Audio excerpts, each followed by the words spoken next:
Welcome to another edition of Dmitri's special series, Crap That People Sell Online and the People Who Sell It.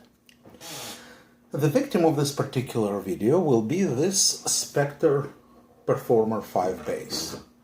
I purchased it on eBay from the company called New York Music Exchange with a manager called Michael Koeningsberg. Now, I have Spector Performer 4, old one. I think mine is like 2004, old one, and I was very happy with it. It has the growl, it has everything I wanted. So I decided to upgrade to the 5. I got it on Reverb, and when I got it, I plugged it in, and the sound was pretty good. Nice. The problem starts when I start to mess with controls. The messing with the controls, I figured out that, for example, both volume controls work fine. Tone controls for neck pickup works fine. Tone controls for bridge pickup doesn't work at all. You see, I'm turning it, and there is nothing. So the tone control for bridge pickup is fracked. That by itself would not be that much of a problem because it probably requires some soldering, I don't know. What is a problem is the fact that this is something that Mr. Koeningsberg has no idea how to use, most likely. This is called the fret rocker.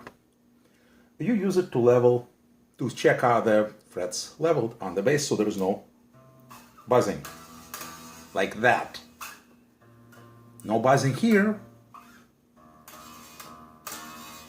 Buzzing there. So, and when I was communicating with him before I bought the bass, I emailed Mr. Koeningsberg and said, is there any problem with the neck? Are there a problem with frets? He says no. Then I ask him, can you please check it before it's on the way? And he goes, sure, I'll take care of you. Nothing was done. Okay, so this is a fret rocker. This is for the future for Mr. Koeningsberg.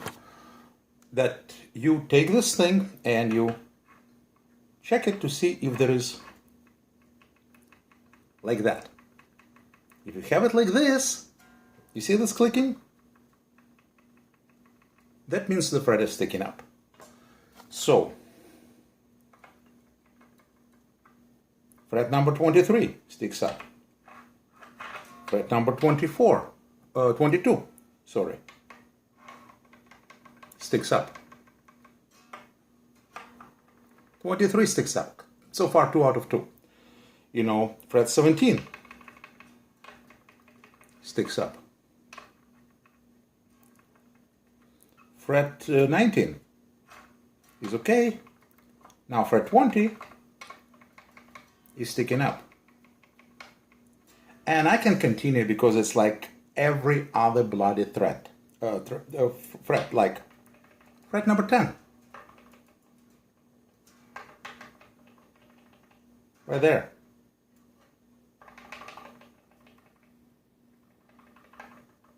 You hear it? And I can continue. Let's go to, fret number 4 and fret number 5.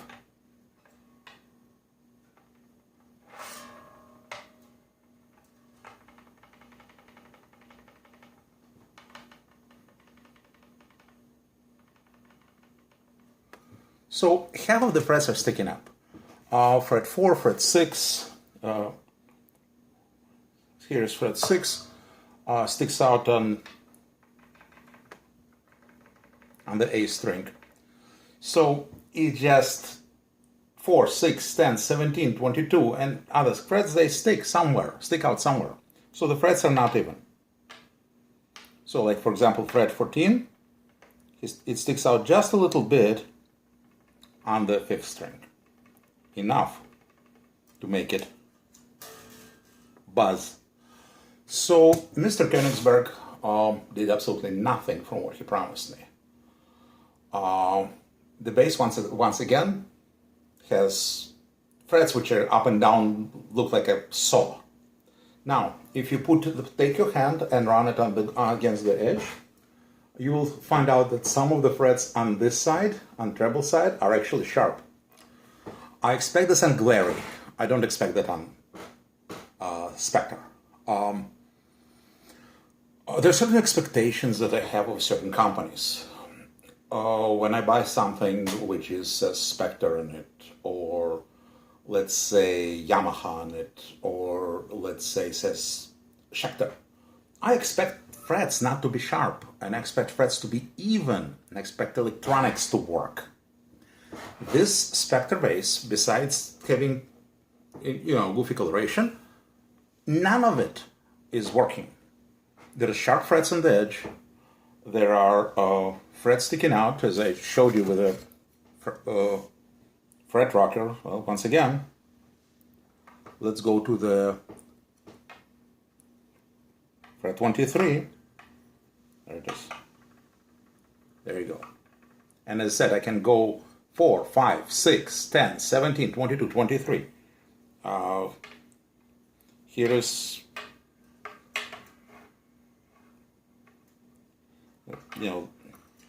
those couple of frets are okay. But there you go. Fret 13. Rocking on the very edge, which is enough for the low string to buzz. It doesn't take much. So the frets are not even. Electronics don't work. Don't work properly. Control doesn't work. There are sharp edges on the thing. And this is a crown jewel. This is a crown jewel. Spector, I hope you goddamn watches. The neck is warped. How do I know this? If you take a look very carefully, you will see that the distance between the edge of the neck and the string on the bass side is greater than that on the treble side, which means the neck is like that, or actually like that. So when I go like this, you see this is just barely touches, this is a caliper, this is just barely touches the string on the bass side, just barely touches it. When we go on the other side,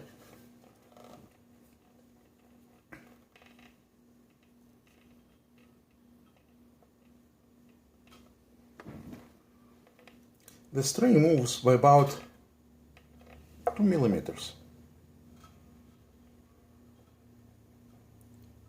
The string is moved by about 2 millimeters.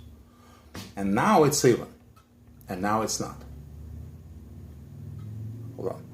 Now it's more or less even on both sides. And now it's not. Right there. And on the other side, obviously,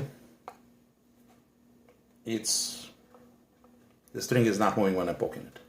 Now, the thing is, happens if you go to the top of the neck, it's the same thing. Like, for example, if you go to the 4th fret, we have similar situation. 4th fret. On the bass side, the caliper is just touching the string, and on the treble side, the caliper is moving the string by, there you go, by a significant amount.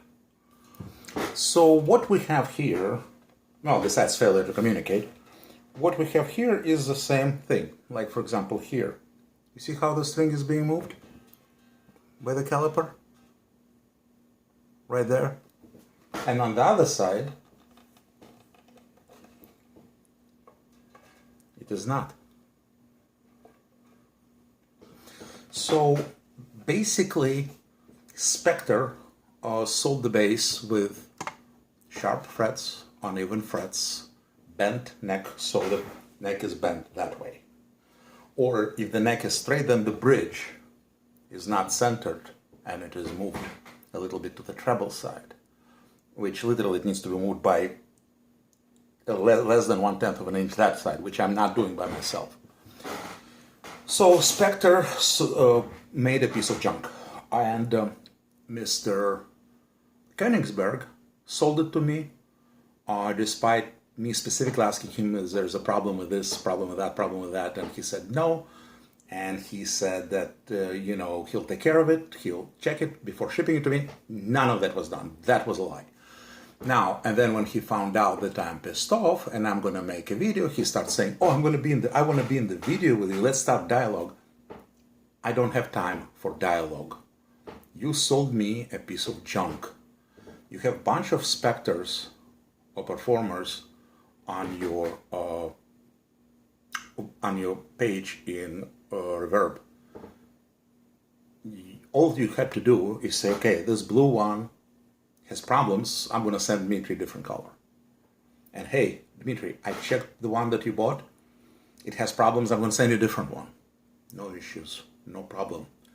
I have to waste my time, check the bass, make the video, go through it with a fine-tooth comb, because obviously somebody did not do that. So let's go once again. Fret number 10.